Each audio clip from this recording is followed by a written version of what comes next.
All right. So, if all is well, oh, there we go, then we should be streaming right now.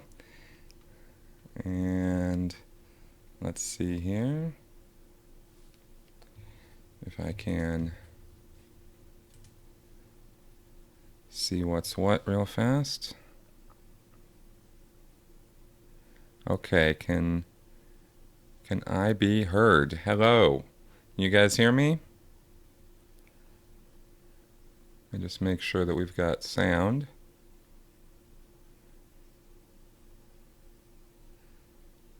And if that is that's right. Okay, everybody, can y'all hear me? Somebody give me a comment there. Yes, yes, yes. Okay, good. All right. So let me see if I can bust out this chat window so I can put this somewhere where I can see it a little easier. There we go. Good morning. All right. Let's go ahead and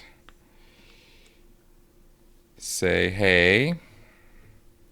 Loud and clear. Good. All right. Let me just throw out a little tweet here real fast to let the Twitter world know that we are live, and we are live on YouTube. Come join in. Tweet it. All right. Good morning and welcome to the Sensibly Speaking Podcast, episode 100. Wow. You know, it's going to, oh yeah, somebody's mentioning it sounds a little out of sync. That's because of the broadcast software. It's going to not totally match up with my lips and stuff because that's just how YouTube and the internet work on this kind of thing. Actually, to the point where after this is done, in order to sync this up with the video, I'm going to have to edit it a little bit and just move the audio a little, a couple clicks over on the in the editing software in order to get it to look better than it does when it's live. All right. Hey, Seattle. Hey, Ontario. Good morning to you guys. Hey, Italy. Wow, I don't even know what time it is over there. But weather here in Colorado is a little balmy, maybe a little bit funny. It's been raining the last couple of days as I look out the window here and see an overcast white sky. But it's all good. It was getting pretty hot here the last couple of weeks. Um, but Denver weather is nothing if not malleable. Quite changeable here. Not as bad as Florida, but still not anything. You got to be prepared for some pretty bipolar weather when you come to Denver, when you come to Colorado, because it'll change. It changes on a dime. It's actually quite amazing how weird the weather is, and I'm told that's because of the Rocky Mountains. We're like 10 minutes away. I can look out my window. There's all these mountains, and they just kind of throw everything off. So yeah, yeah, Florida weather, 110% humidity, 200% of the time. That's right. Hey, North Carolina, and from Canada. Hello, Pennsylvania, Baltimore, Germany. My goodness, welcome everybody. So I have a very paper thin agenda for this episode. I've got a couple things to talk about and announce here, and then I will probably listen. I'll probably check out some of your comments here and see what y'all have to say and ask and that sort of thing, and maybe we'll do a little Q&A. Yes, Chip, I am still engaged. And this episode is brought to you by water, the choice of a new generation. All right. So first off, as far as announcements and stuff go, or as far as things I want to just get off my chest right away, very, very happy with the latest video I put up on study tech. It took a while to get it put together. Usually I can write, shoot, edit, and publish a video, pretty quickly. Sometimes I get videos done same day or 2 days or something like that. But getting that one done was was more work than usual. One, because I was doing a lot of research on it, and that will be the case with all of these videos that I'm making about the basics of Scientology, because the idea with these is that I want them to be, in case I haven't made this clear, I want them to be sort of the be all end all of the topic being discussed. Whether it's study tech, or whether it's the Heresy Triangle, or whether it's the Scientology's communication formula, or the Hubbard system of logic, or the gradient wasn't too steep in the study tech video. Good, thank you. But I want these videos to be really complete and not leave too many stones unturned. I mean, I could have made the study tech video twice as long as it was. I mean, I thought coming in at an hour was pretty intense. That's a lot of video. Yeah, no claymation. But at least I got all the basics in there. I got all of the word clearing methods in there. I showed stuff out of the study tech materials, quoted Hubbard, and by the way, there were a lot of L. Ron Hubbard quotes in that video that added to the length of the video, and some people might think that was a little ridiculous, or oh my God, why all these quotes? I can't stand listening to Hubbard. But I put those in there on purpose because I want you guys to get it from Hubbard, not from me. I could explain study tech in 10 minutes, but I wanted you guys to get straight from Hubbard's mouth.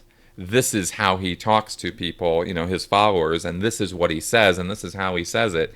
And it's been so funny to do that for me and go back and listen to, how he says his stuff. I mean, I listened to those study tapes when I was in Scientology probably 7 or 8 times over all the years that I was in Scientology. And there are, I don't know, 10 or 11, 12 of those lectures.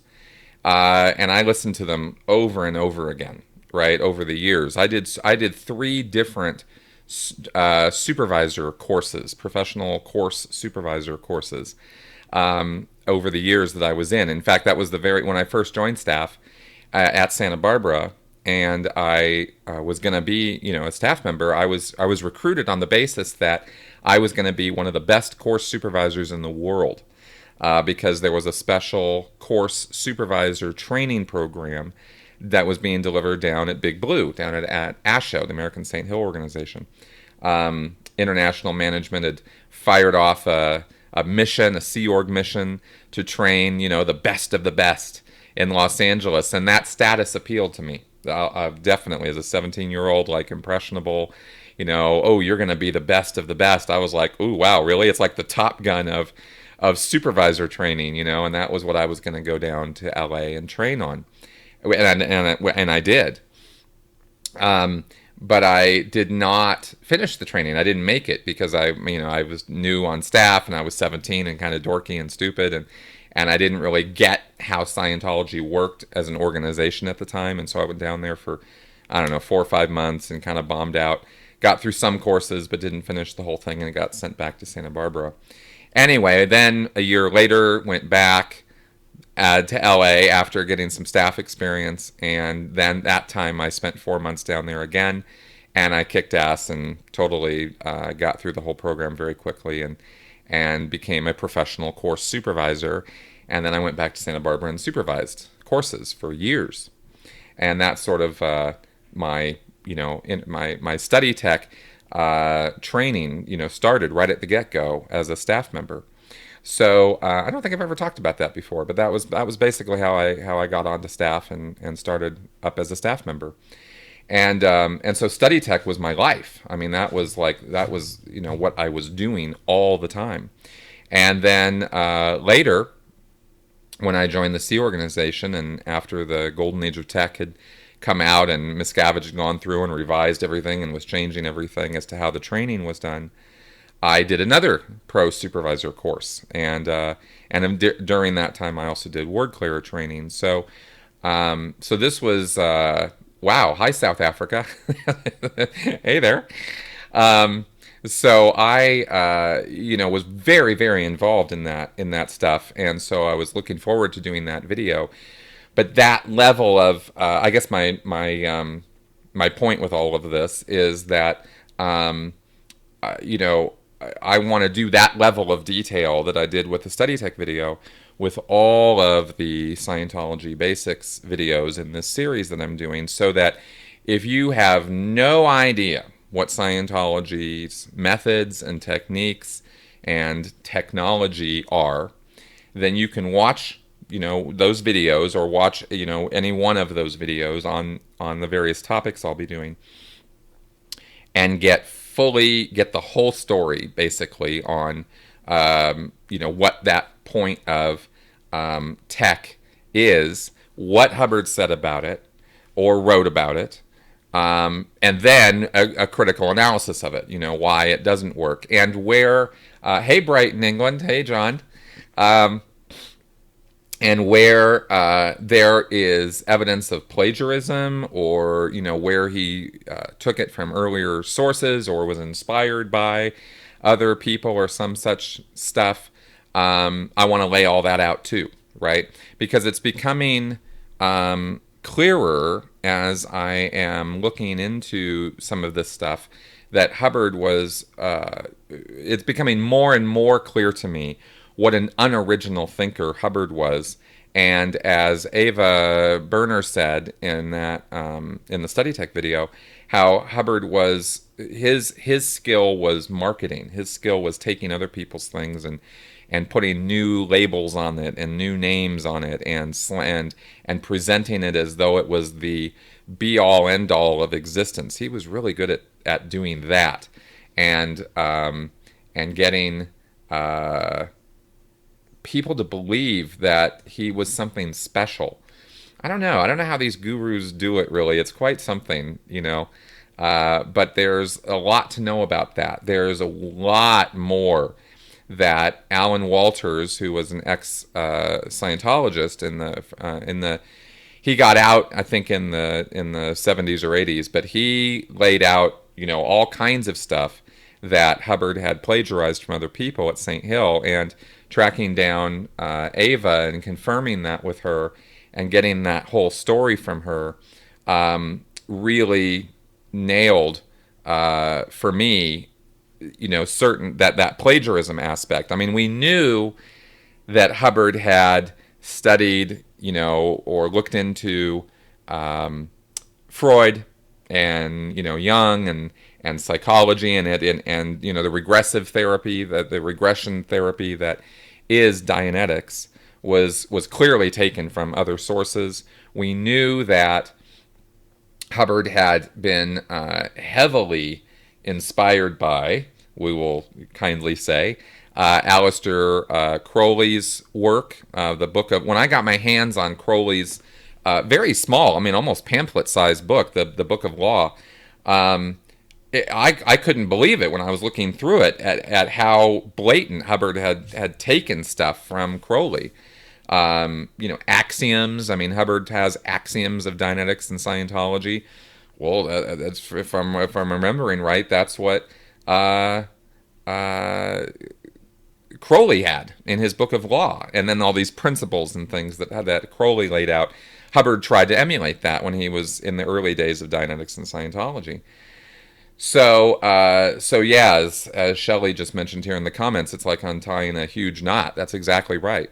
And I want to untie it all the way, so that by the time this whole Basics of Scientology series is done, we have really unraveled, all the basics, all of the fundament, the core of Scientology, right? I've already nailed, I'm pretty happy with the work I've done on this so far, and I feel like I've really nailed the fact that Scientology is a faith-based religion. And maybe I stress that more than I should or something, but for me as an ex-Scientologist, it was quite a thing when I quite a revelation for me when I kind of like clicked on that. Oh my God, I bought into a bunch of stuff on faith because of the fact, as I mentioned in the videos, that it is not looked on in the world of Scientology as a faith-based religion. They really think that everything that they believe is based on science, is based on clinical studies and research that Hubbard did. Yeah, the pseudoscience, right? Like they really, really think that. I really thought that for decades, that everything that Hubbard said was based on, actual case studies and clinical trials and research that he had done. And it was only, kind of the looking back on it that I was able to see all the places where Hubbard had even admitted to and said that, said things that alluded to the fact that it wasn't that, that Hubbard was just making stuff up off the top of his head even, in lectures. And then after seeing that, and then starting to see that even worse than just making stuff up as he was going, that he was actually, I started talking to people who were around in the 1950s and the 1960s, people I haven't interviewed on my channel because they haven't particularly wanted to do that, but that I've talked to, through Facebook or through emails or, both through various phone calls.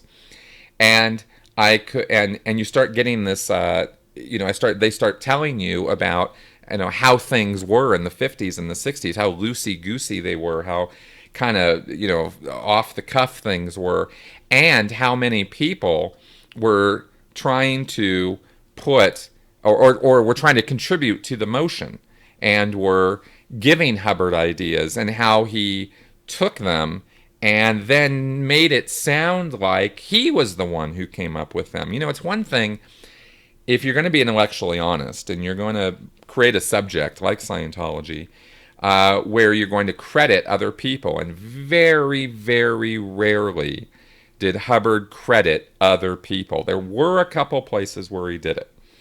But for the most part, and they were in the earlier lectures, very rarely in the 1960s on did Hubbard give name recognition to people whose principles or concepts he used. Most of the time, he just took it and said, I came up with this, and I came up with that, and, I did this study and saw this, and this is what we're going to do, and rock, and, came up with these principles and ideas that he was just ripping off wholesale. And Ava Berner, laid out why people put up with that, because I was very curious about why she was kind of almost nonchalant about it. You guys were okay with him taking your stuff? And they were like, well, it was all in the spirit of helping people, and in the, and saving mankind, right? And when you look at it that way, you go, okay, I kind of get why people kind of went with it, in some fashion. But then in hindsight, you look at it and you go, no, that really wasn't okay. There wasn't anything ethical or cool or world-saving about any of it. It was just Hubbard engaging in self-aggrandizement. I'm kind of glancing at the comments as I'm rambling on here, and you guys are, you mentioned a little bit of disappointment that she's an anti-vaxxer. I know, me too. There were a couple of things Ava said that Ava's awesome. Actually, I consider her a friend now. She's really quite an amazing woman. But yeah, there were a couple things that she mentioned in the full interview that we did, because we talked for about an hour, and I just took about 7 minutes of clips from that talk and put it into the Study Tech video. There's a lot more that she talked about, and I thought about this long and hard, and I decided, okay, I'm going to put that interview out. And I've never done this before, and I probably, I don't know how much of a habit I'm going to make out of it, because I've wanted to put all my content out there for you guys to see. But in this case, Ava's full interview is available on my Patreon page for my Patreon supporters. It's the first time I've put something up that was a bonus for them. because I feel like I don't give my Patreon supporters enough love back, for the support that they give me. And so I decided that I would put the full interview, make that available for them. So, so if you want to hear what she had to say, and she said a lot, we go over the whole story about how they got declared, and and there's more about Hubbard and stuff like that, and how she met Chuck Burner, and what Chuck was all about, and how they got to St. Hill and what they were doing, and there's even and there's some other stuff in there. That's all in the interview, and that's up there for my Patreon supporters. So if you're a Patreon supporter, then you can check that video out. I put it together in a video form on there, and it's but it's an audio only interview, so you just have 50 minutes of her picture and her talking, and me responding to that. So that's up there, and I wanted to announce that. And obviously, of course, that would be a little bit of an incentive to become a Patreon supporter, because I have to also say that is my main line of return for the investment of my time and energy into this YouTube channel. I get a little bit from YouTube. It's helpful, doing ad revenue from YouTube, but the bulk of what of how I'm making my living is through Patreon and through my book royalties and stuff.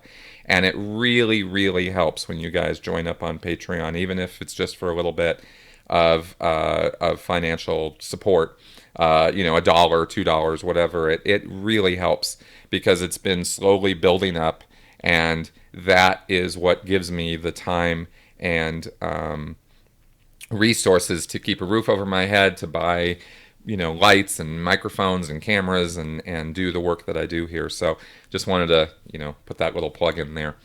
Hey, SoCal, how's it going? My old stomping grounds.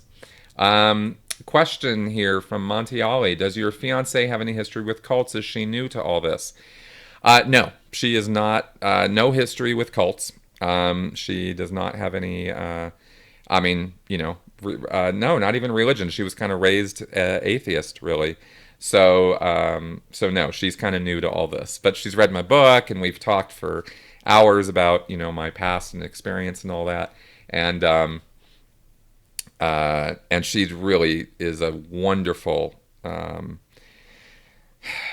place of support for me in a lot of ways. So she's been great with putting up with some of my shenanigans from my cult experience. She's been really great for that. Did I listen to Jeff's interview with Janice? Well, I've actually read Janice's book, or at least a draft of it. Months ago, I actually got to contribute a little bit to that effort on her part. And I was going to have her on this podcast, actually, but that didn't really work out. So she did Jeff's podcast, and that's been rolling out. And I did listen to the first part of that. And but having read the book, I actually know a ton about her story and about L. Ron Hubbard. I learned a lot about Hubbard from her book, and I did recommend on last week's Q&A show to get her book and read it, because I think it is a source of amazing insight into what Hubbard was like on a kind of almost a day-to-day basis. She really gives the on-the-ground story from her experience as a kid working with and for L. Ron Hubbard, and working on the ship in the Sea Org in the early days. Amazing stories. Let's see here. Okay, getting some questions now. So let's go ahead and take a look at some of these. What was your fiance's reaction when she heard you were COS, Church of Scientology? How accepting was her and her family? Totally accepting, totally fine.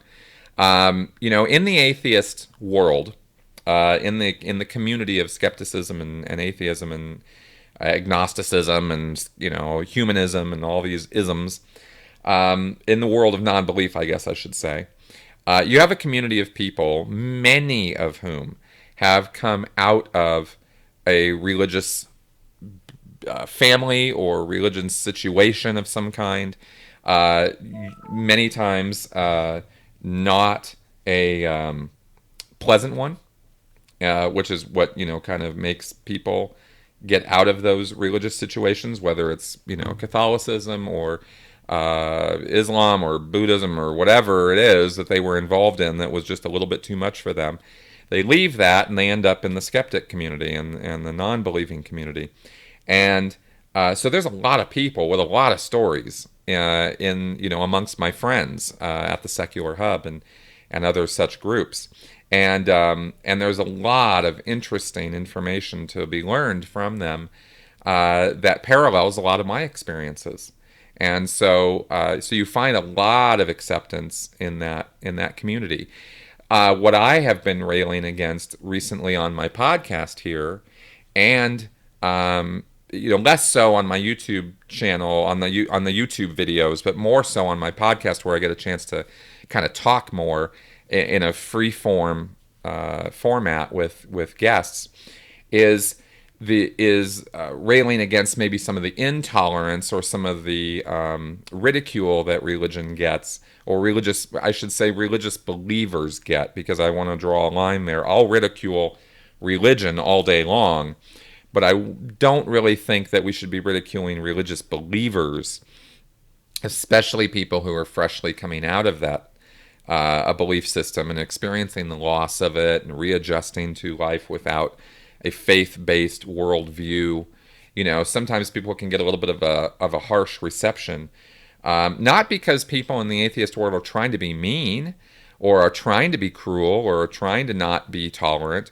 They just don't think about what they're saying, and they don't think about the position of new people coming into that community who are, a little bit when they're freshly out, or don't particularly want to hear people bad-mouthing how they were before when they were religious believers or when they were people of faith, right? They don't want to be ridiculed for having been in that position. And I understand that, and I think I've done the same thing when I have called out people who have commented on my channel or made remarks about how you'd have to be an idiot to be a Scientologist and stuff. I protest those kind of remarks because I know they're not true.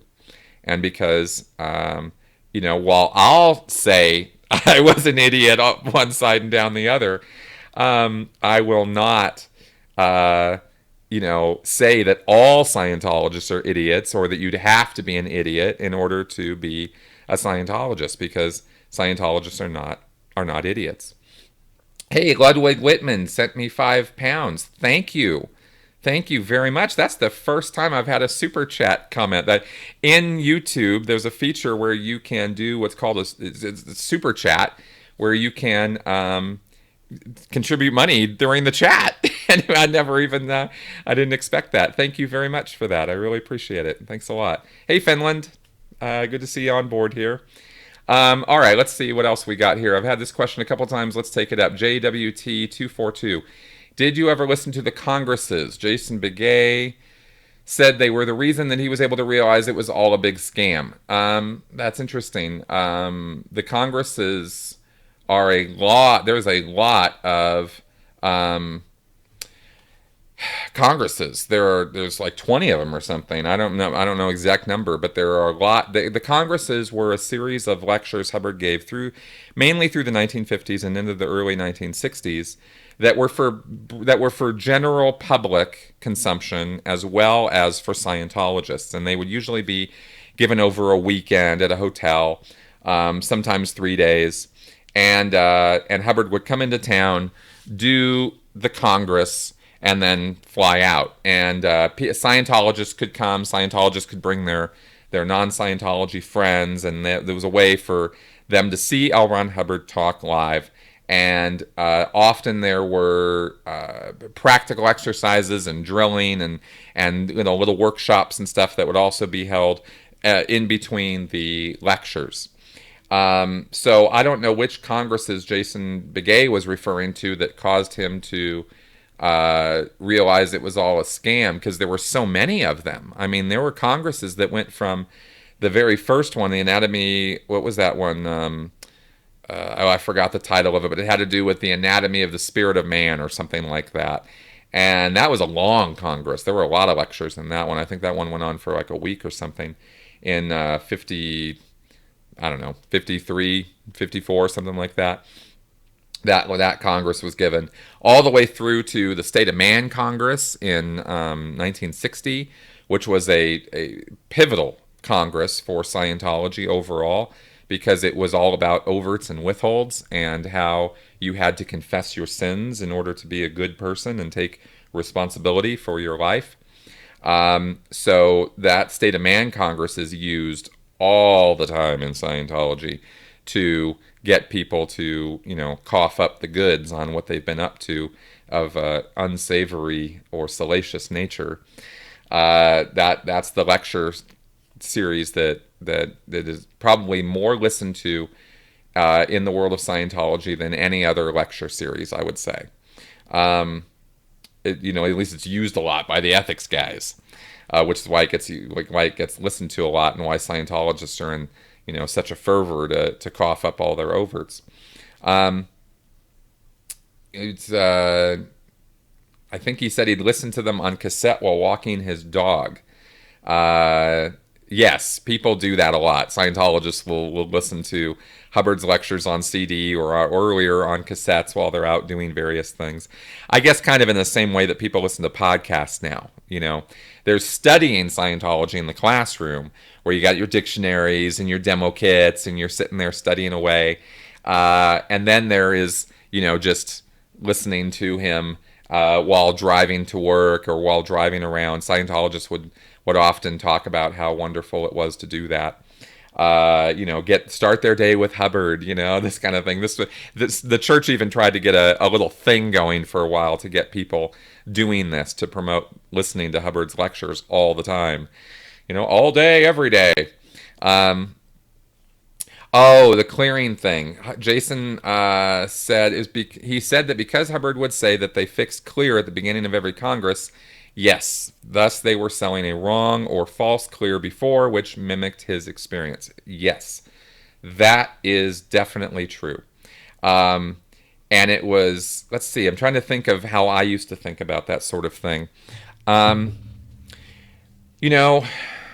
Clear was something that Hubbard finally said was nailed, totally, completely solved in 1965-ish, that 64, 65 with the clearing course. And there was power in the clearing course, and what is now called, it's kind of technical, but I'll just say what's now referred to as the alternate clear route on the grade chart, or on the bridge to total freedom, was the original nailed route that anybody could take in order to become clear.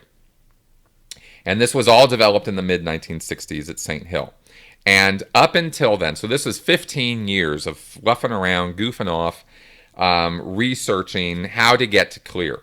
And Hubbard was constantly making these promises in congresses and in lectures about how they had solved it now.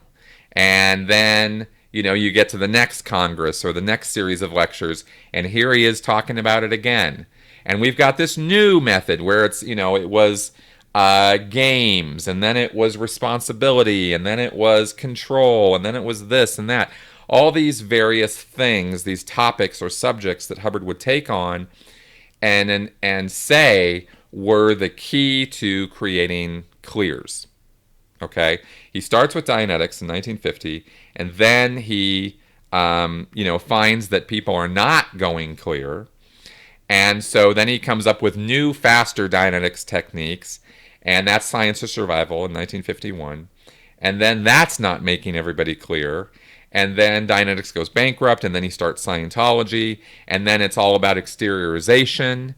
And there's a couple years of nothing but let's pop people out of their heads with out-of-body experiences, and that way when they're out of their head, they'll be free from their reactive mind, and we will be able to get them clear that way. They'll be able to examine every bad thing that ever happened to them across their entire whole track, all the way back to the beginning.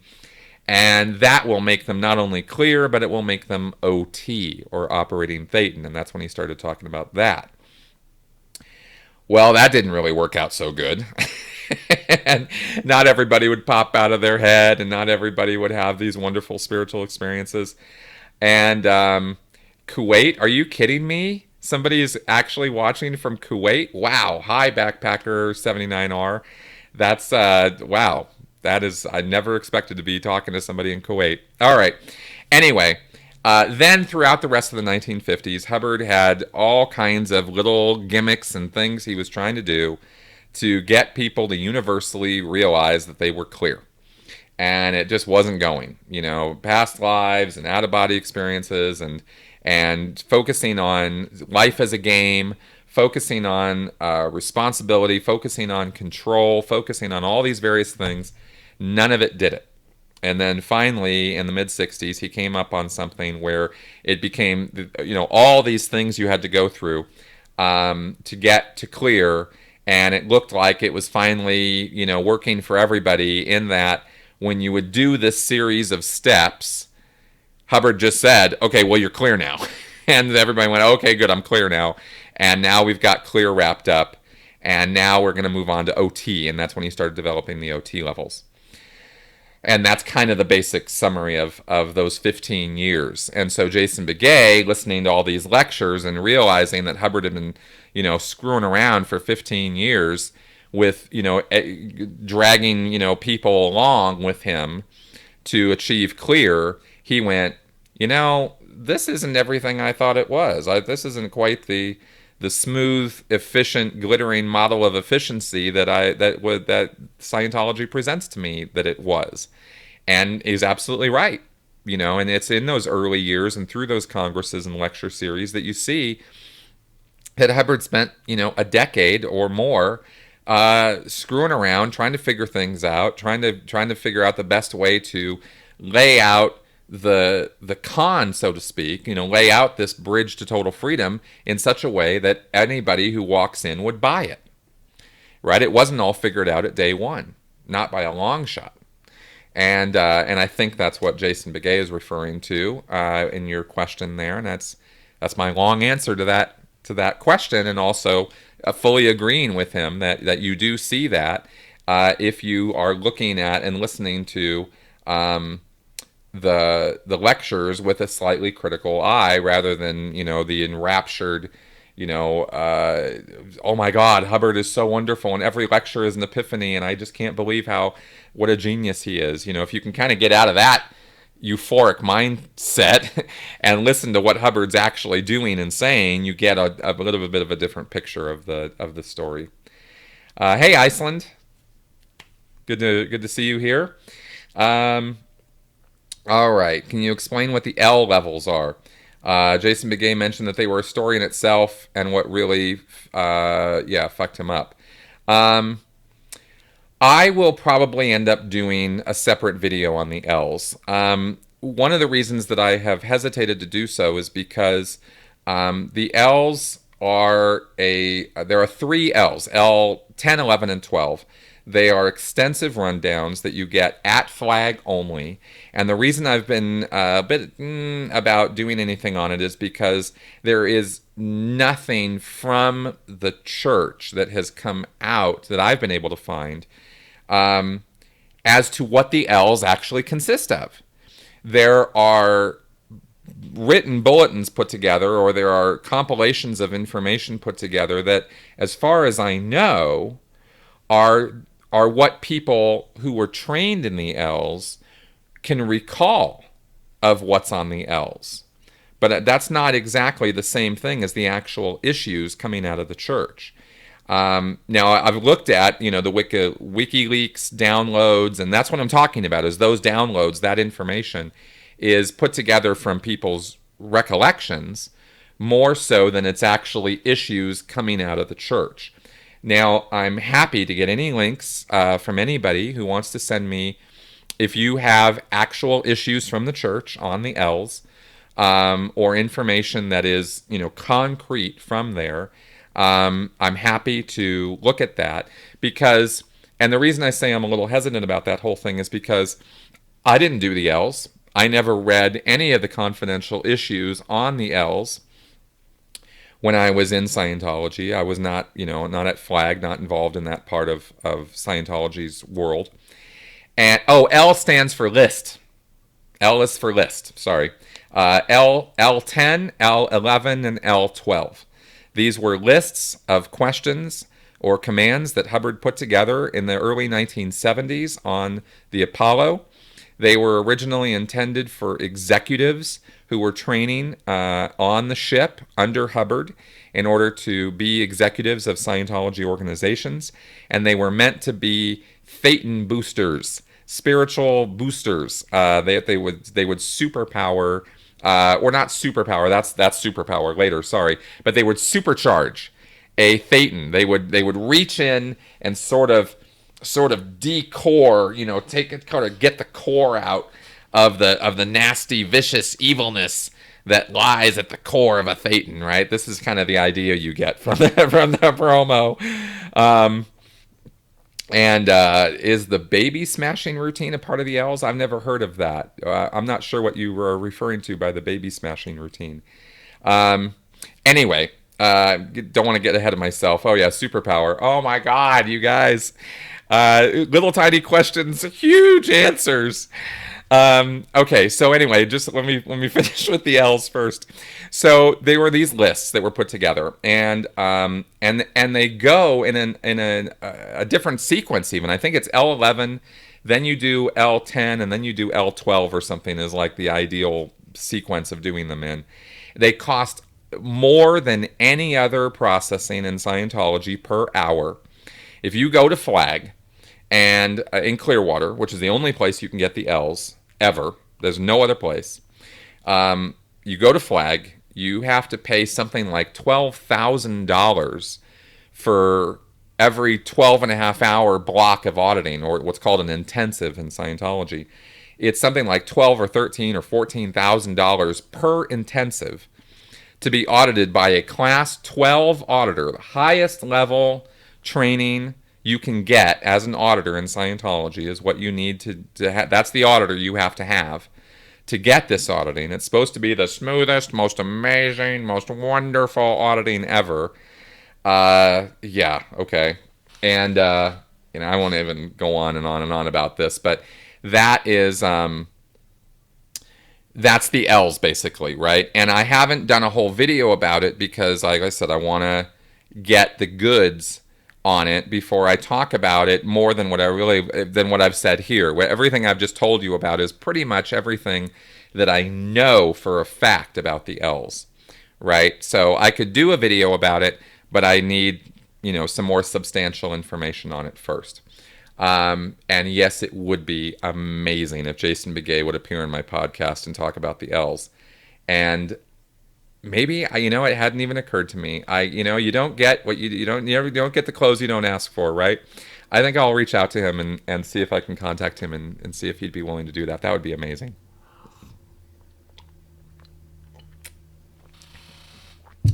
If you search on YouTube for Hubbard Baby Smash, it's the first video from Mad Men Talking. Okay, I will check that out, Ludwig. That is interesting. I don't know the Hubbard Baby Smash. First time I've heard that term. Okay, and then as far as superpower goes, yeah, I should do a video on that too. That's a whole thing too. It's a gigantic series of actions it's very extensive and not easily explained. But the idea is that its genesis was in Hubbard trying to figure out how to make more efficient Sea Org members. And I guess he was having a few days where he was having a rough time with some Sea Org members and having a hard time trying to. It was testing his patience. And so he decided that he would come up with this series of actions that would deal with why they were stupid, why they were being dumb. And so he came up with these actions, and that would be what ended up becoming superpower. And there were other names for it first, and there's a whole history to it, and it's actually pretty fascinating stuff. And it would be a pretty extensive video to put together. And again, I'm also maybe a little hesitant because again, the materials on superpower that have come out of the church are not necessarily exactly what's delivered at Flag now. We can't really say what's delivered at Flag because none of the materials of Superpower have, nobody's brought them out of the church with them. I did a video on the Truth Rundown. And if you haven't seen it, I really, really recommend that you check it out because it is one of the most powerful forms of mind control and mental coercion that Scientology has developed. And I think I did that video, and Leah Remini's name is on it because I talk about Leah because she received the Truth Rundown at Flag, and so there's something in there about Leah too. But that video I made, I felt very confident in making that video because I did the Truth Rundown when I was on the RPF, and I delivered it to 2 other people, so I'm very familiar with it. And I've read all, there's only like three bulletins in the church that describe how to do the Truth Rundown. But anyway, my point is that I did that video. Those bulletins have not come out of the church. You cannot find online anywhere the actual issues on the Truth Rundown. So you kind of have to take my word for it in the video when I talk about it. But at least I know what I'm talking about because I did it. And because I delivered it to other people, right? And so that's the Truth Rundown. If I hadn't done the Truth Rundown, and if I hadn't delivered the Truth Rundown, I don't know that I ever would have made a video about the Truth Rundown because I would have been relying, totally on the recollection of others, and I don't. And when it comes to the tech of Scientology, I'd like to have at least something in writing that I can point to and go, well, here's something with Hubbard's name on it that we can now talk about, right? But to interview Jason Begay, that'd be awesome. I'd love to do that. I'm going to try to see if I can make something happen with that. I doubt he'll go for it, but it would still be kind of fun. All right. Out of sync. I know I'm out of sync. It's the broadcast software, you goof. Okay, let's see here. Just going back a little earlier because there were some other questions that I missed. So many questions you guys have. It's awesome. Do you know what is new in the new OT8 release, or is it just packaging? It's just packaging. It's just packaging. Will you star on Leah Remini's A&E series this season? No. I do not have any plans. They have not wrangled me in to star on the show or be in the show this season, but that's not to say that I've not been involved with the show, because I have.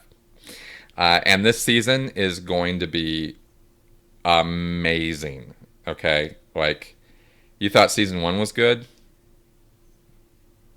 Oh, man. It's amazing what's coming out in season 2. I mean, they are definitely taking it to a new level as far as exposing some of what goes on in Scientology, and some of the stories that are being told are they're shocking. I find myself stumbling for words right now, and I've only seen a little bit of it, and I've seen more than you guys have seen, but I'm just saying it's these teasers and stuff that are coming out right now are great. That Leah's just in the last 24 hours they've been putting some stuff out to sort of tease for the second season. But what is coming is going to blow you guys away. Yeah, just really, really amazing stuff. So, okay, let's see. Got some other questions here. I'm going back in the chat box. How much slower do Sea Org members go up the bridge compared to Publix? Alex Leone question. Very. I was in the Sea Org, let me just tell you, and I was in the Sea Org for 17 years. And in those years, I did not make 1 inch of progress on the bridge to total freedom. I went clear before I joined the Sea Org as a staff member in Santa Barbara. I got trained as an auditor. I got trained as an executive. I did a ton of training when I was a staff member in Santa Barbara. I did 4 full-time training things down in LA. I got sent down to LA 4 times for training. And then I did a lot of study when I was in Santa Barbara as a staff member. But when I was in the Sea Org, yeah, I did a lot of courses, and I got a lot of sec checking, and I did the RPF, where I got 1,000 hours of sec checking and false purpose rundown and evil intention pulling and all that. But none of that counted toward moving up the bridge to clear an OT, right? So when I was in the Sea Org, I got my clear status taken away from me. And I got told that I was sent back down to the bottom. I was going to have to redo all of it, all the way back down to the purification rundown, which was the first auditing thing I ever did back in 1987, before I even joined staff. So as far as, progress that Sea Org members make, I can count on one hand how many Sea Org members I knew who made it to OT in the Sea Org. Yeah, mom and dad went to flag and all I got was the stinking RPF. Yeah, pretty much. Pretty much that was my life as a Scientologist. So, yeah, that is perfect. That actually is exactly what happened to me. Because my mom and dad did go to flag. My mom got up to OT5, my dad got up to OT7, and I got nowhere near that stuff when I was in Scientology. And I put in thousands of hours of hard-ass work for the Sea Org. And I didn't get anything back for it, really. Not in terms of spiritual enhancement, right? And of course, the Sea Org would say, that's all on that's all my fault, because they just love the victim blaming. And it's not like I like to call myself a victim either, but 17 years of no bridge progress whatsoever, and no one ever even trying to get me onto the bridge or up the bridge. I mean, nobody even tried.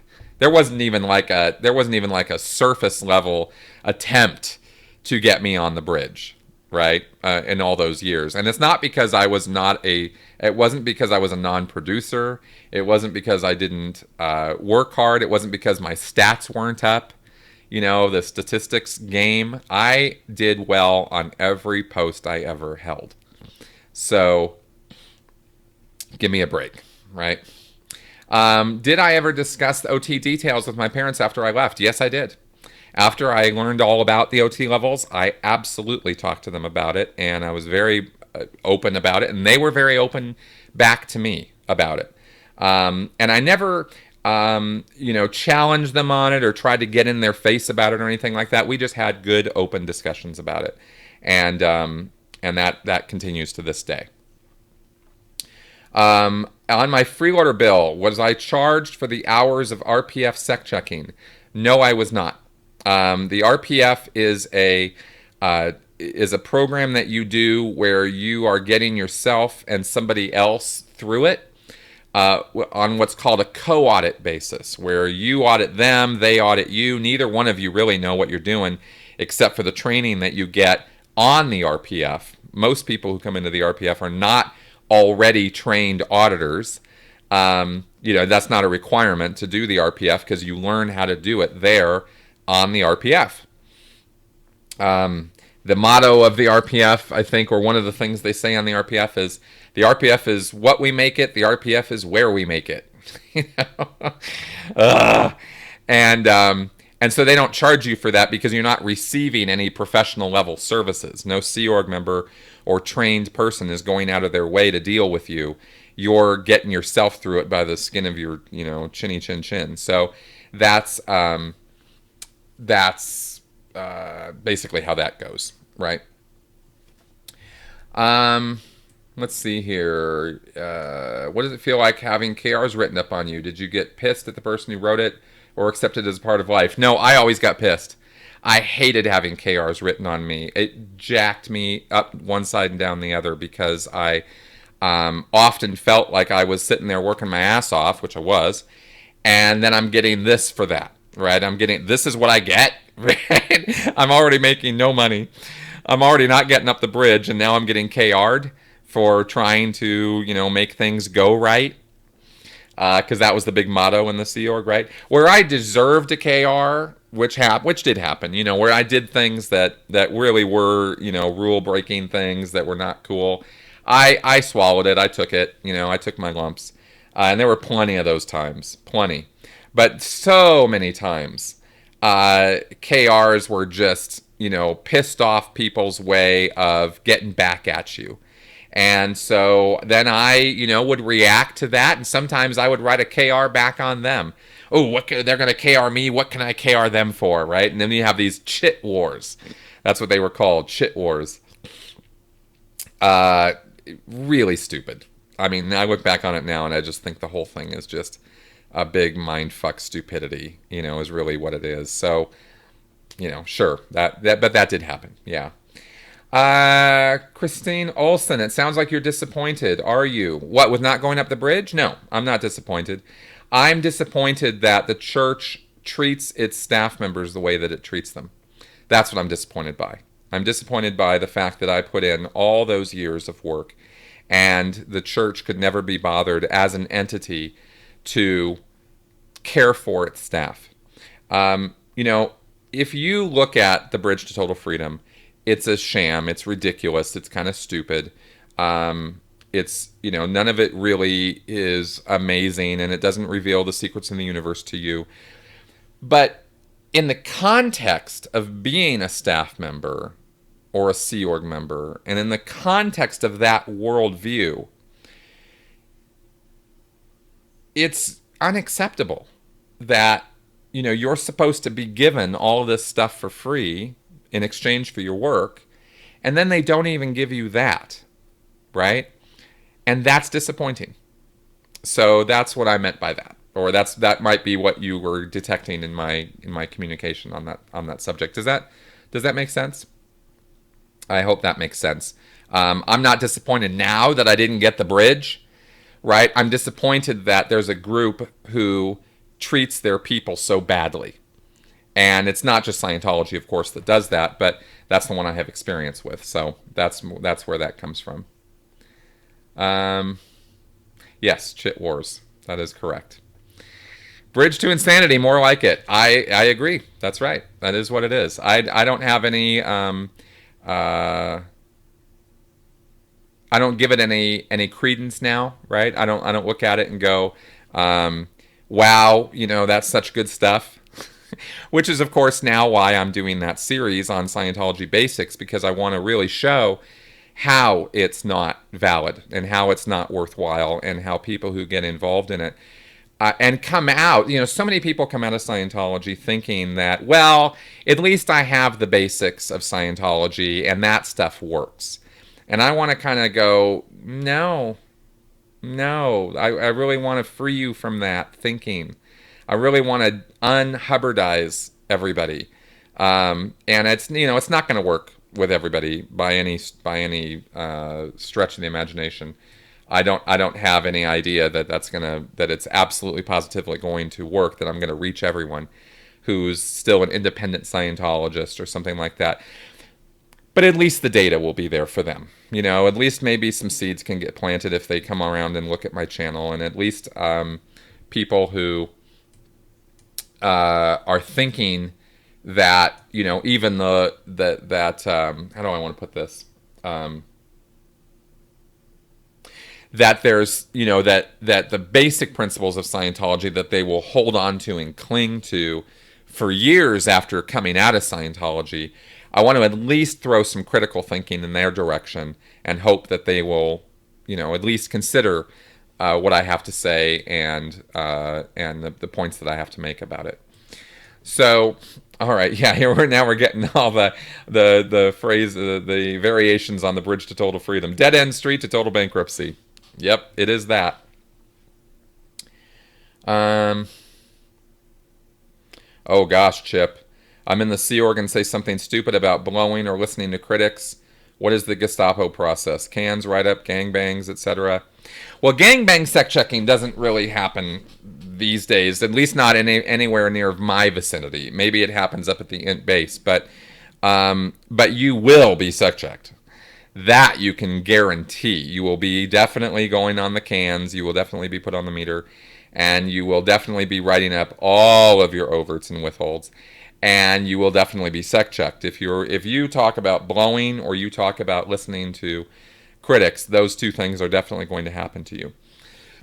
Excuse me. So basically what they're going to do is anything and everything that they need to do to get you to change your mind about what you heard or listened to, and get you back into the fold, so to speak, um, and get you back to being a loyal, Sea Org member, right? Because there's no way you should be even exposed to critics like me, or Leah, or Mike Rinder, right, or Tori, or Karen, or any of them. If you're in the Sea Org, you shouldn't have any time to be exposed to that or access to it. So how'd you even see that in the first place? How'd you even think to look at that stuff? What were you even doing, right? And why would you be doing that? What have you been up to? What have you been thinking about? What have you been doing that would even make you think that SPs have anything valid to say in the first place, right? What's up? How are you even thinking that, right? That's going to be the attitude of the ethics officer in dealing with you. All right. So, hey, Kay. Thank you. You're welcome. All right. Well, we're coming up on 11 o'clock, so we've been doing this for about an hour, and I'm going to take a little drink of water and start wrapping this up. I want to thank everybody for coming around and checking out my live stream here for the Sensibly Speaking podcast. This will go up as a podcast, both audio and video as usual. Let's see here. One last thing here. Favorite critic. Least favorite, Marty Rathman. Yeah. Favorite critic, Leah. Absolutely. I think Leah is kicking ass and taking names and is doing it in the best way ever. Because she is getting it out in the same way that Anonymous did. Anonymous is sort of my original favorite OG critic from 2007. What they did was, or 2008, what they did was amazing. But what Leah's doing now is absolutely hands down awesome, just pure awesomeness. And so that's what I have to say about that. All right, guys. So I'm going to be taking my leave here again. Consider, if you like my channel and you like what I'm doing, check out my Patreon campaign. Maybe hook up with that. Maybe there will be some more bonus stuff that I'll be throwing my Patreons in the future as we roll out these basics of Scientology videos and I do more research and come up with more sources of information on this stuff. I really hope I do. I hope I can reach out to more people who have not been talked to yet or who haven't been heard from in a long time to expose some of that, Hubbard nonsense. And I want to throw that stuff out there. So anyway, thanks a lot, guys, for coming around. Thanks for supporting the show and for being part of my channel. And I will see you guys next week.